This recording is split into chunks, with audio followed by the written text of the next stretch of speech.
Yeah, dram number 4 is Whiskey Sponge edition number 69, and this is Ardmore. So it's a 2000 vintage Ardmore, and it would have originally been matured in refill hogsheads and then combined and put into a first fill sherry butt for about 2.5 years as an ex Oloroso first fill sherry butt. And so 22 years old in total, about 2.5 of those were in the sherry. So I would count that more as a double maturation than a finishing, which I think is quite an important distinction.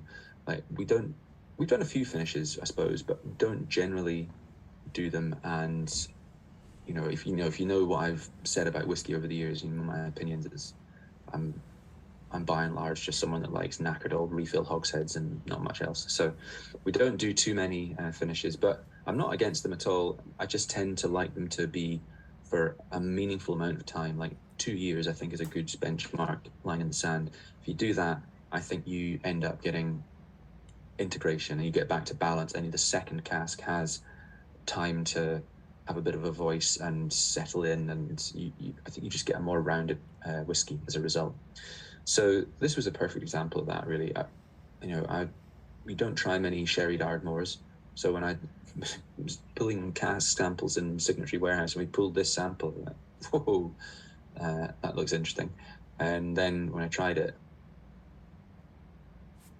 I thought, this really works. Like, it's big, hearty, earthy, chocolatey, like very tobacco-y, leathery sherry, but it really works with that natural, elegant, lightly peated Ardmore distillate.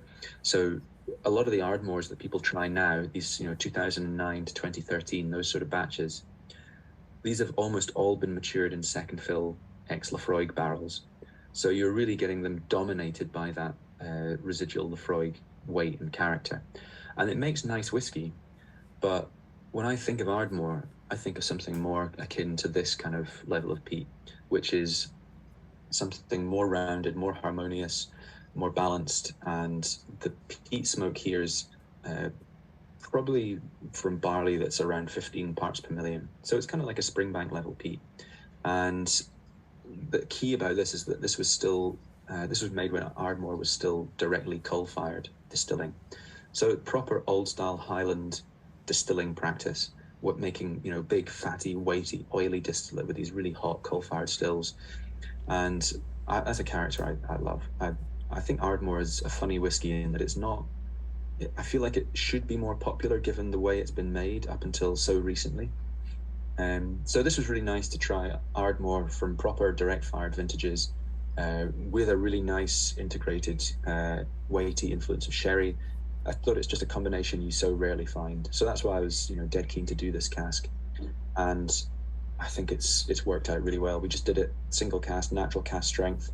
And, I think it's just got an element of class about it, that soft, quite elegant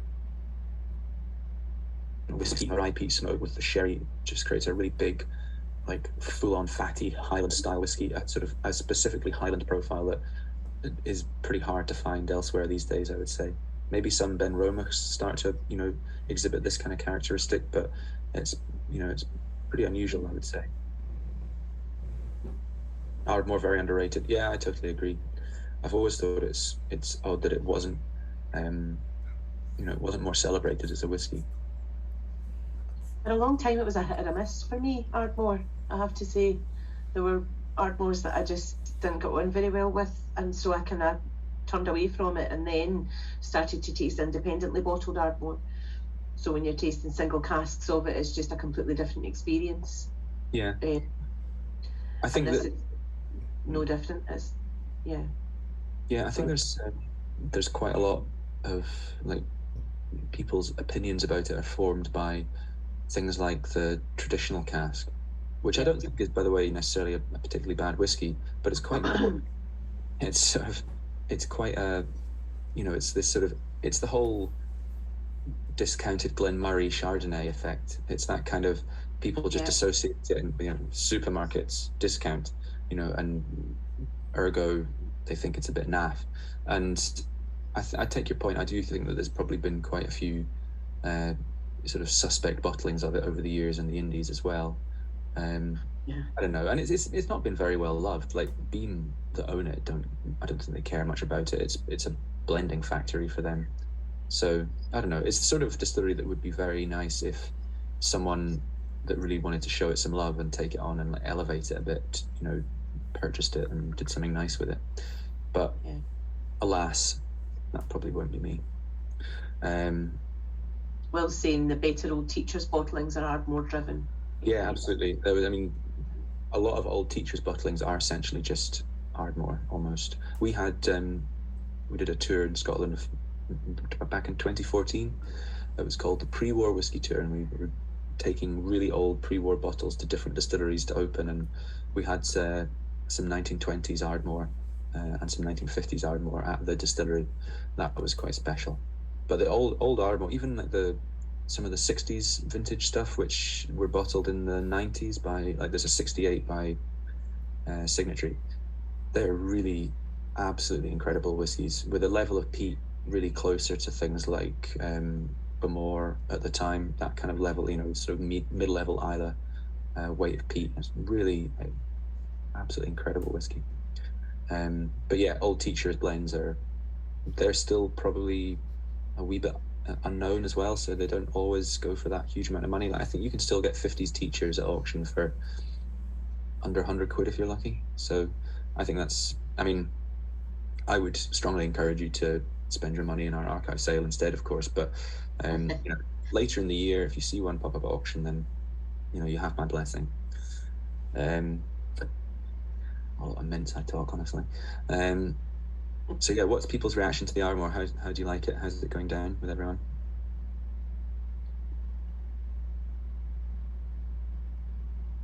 Do you know what it reminds me of? We were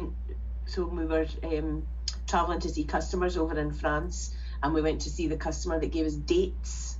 Yes. In the bar, it instantly took me back to that. They were just, I don't know what kind of dates they were. They were absolutely gorgeous. So, but French dates. French dates. Parisian shop owner dates. Yeah. They were really tasty. Yeah. They were really lovely. It's got that kind of dark fruit and I don't know, if you would like to whittle the contents of a fig roll out and have that on its own, that would probably be something quite akin to this. Yeah. You don't even need to whittle the inside of a fig roll out. You could just buy figs. Maybe I want to, Julie. That's how I want to spend my time. Fig roll whittling. Yeah. Yeah. I used to like fig rolls a lot. I used to scoff them as a kid. Anyway, yes, I agree. This is very much on that lovely dark fruit, sort of gooey, squidgy, dense. But I think that what I like is that behind that, there's quite a bit more of the kind of, like, this has got all the components of sherry flavour, which were sort of a little bit perhaps absent from the NAS. The NAS was all on this sort of sweet, more jammy fruits and just easy. This has got these sort of heavy, serious things like the Fernet Branca bitters, that kind of herbal bitters and bitter dark chocolate and like chomping a cigar and cigar humidors and cedar wood and things like that. All these sorts of impressions and vibes that I get from very classically big, rich sherry casks. All of those flavors will be repeated ad nauseum when we start talking about the Springbank, by the way. Jonathan's talking about putting fig rolls on a campfire. That's quite a good shout. I reckon you could probably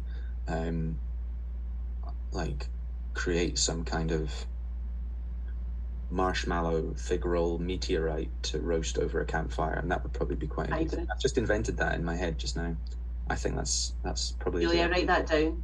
That's idea number. To be honest with you, I'm not sure how monetizable it is. Maybe we could film us doing that at some point in the future. I don't know. Yeah. That's very good. Yeah. So. Yeah, very gorgeous.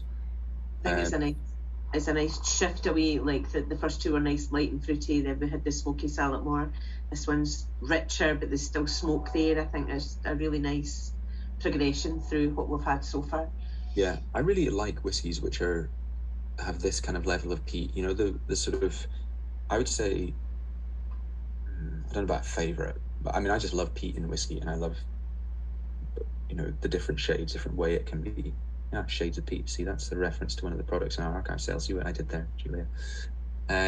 So I like things like Talisker and Springbank, and that kind of Ardmore sits sort of somewhere between the two, and that kind of light to medium level peat in whiskey is something that doesn't really get a lot of attention sometimes, I think, or not talked about that much, but that I think is a thing that where you can get really beautiful flavor profiles that are really elegant, really complex, and where the peat does really interesting sort of subtle things, and is involved in the whiskey in a very intricate and delicious way.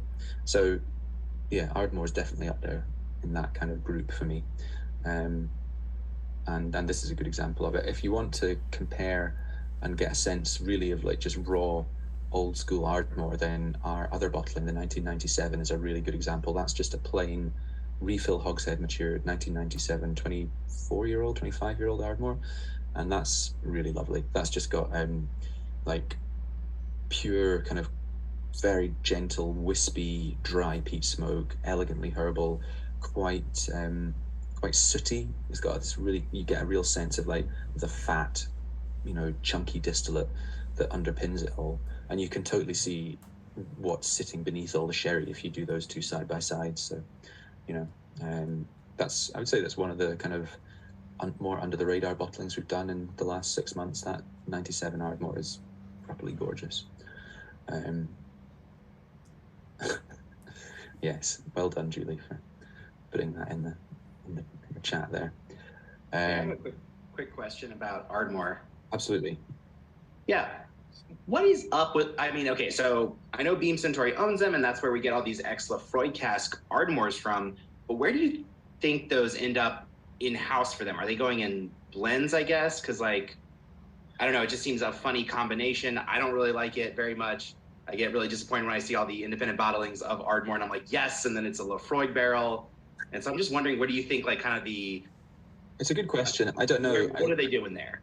Well, I suspect they're selling a lot of it they are selling tons of it onto the brokers market. There's still brokers lists with every list you see now, there's between 5 and 10 Ardmore, and it's all ex-Lafroy barrels, which may suggest that they themselves are not using that stuff for their blends, and that perhaps they are just doing some of it as single malt blended with traditional Ardmore to get what they consider to be their their preferred house style, or they are just selling it all into brokers, and they're probably also swapping it a lot with other distillers. So it's quite clever in some ways, because they obviously still make Ardmore, and they make Ardlair or Ardless, which is the totally unpeated version. But if they've got Lafroig and they don't want to share any Lafroig at all, it's all preserved for single malt, but you're spitting off decent quality second fill ex-Lafroig barrels, you can essentially fill Ardmore into that and have a pretty punchy peated make, which you can then trade with other blenders and say, this is as good as you're going to get Lafroig. It's a good quality peaty malt whiskey if you want for your blends. So they're probably using that to trade with other blenders in order to get diverse stocks for their own, blends for teachers and things like that. So that's very possibly what they're doing with it. And out of that, the brokers market and the indie market is being fed with lots and lots of Ardmore. It's in some ways these sorts of things, like Tullibardine is another example, and some Loch Lomond makes. They're very useful for if you want to do a brand-driven product or a flavor-driven product that isn't supported by a distillery name. So you can have Highland single malt, but you don't need to use the distillery name and the terminology Highland single malt with a cool flavor profile and a nice brand and a story, whatever. That is kind of more powerful than one of these lesser distilleries. Lesser, I don't mean in quality, I just mean in terms of people's perception of them and critical perception. So they do have their uses. I would, if I had a bunch of this peated Ardmore, the sort of 10-year-old stuff with the ex-Lafroig casks, I would view it as a creative challenge to, okay, so how do I come up with this and brand it and sell it in a way that takes the spotlight off the whole Ardmore thing, and what could we do with some clever re-racking to tweak the profile a bit so that it balances out and you lose that kind of slightly harsh Laphroaig Ardmore arm wrestle kind of vibe. Anyway, yes, that's total massive tangent, but I think I answered your question somewhere in there.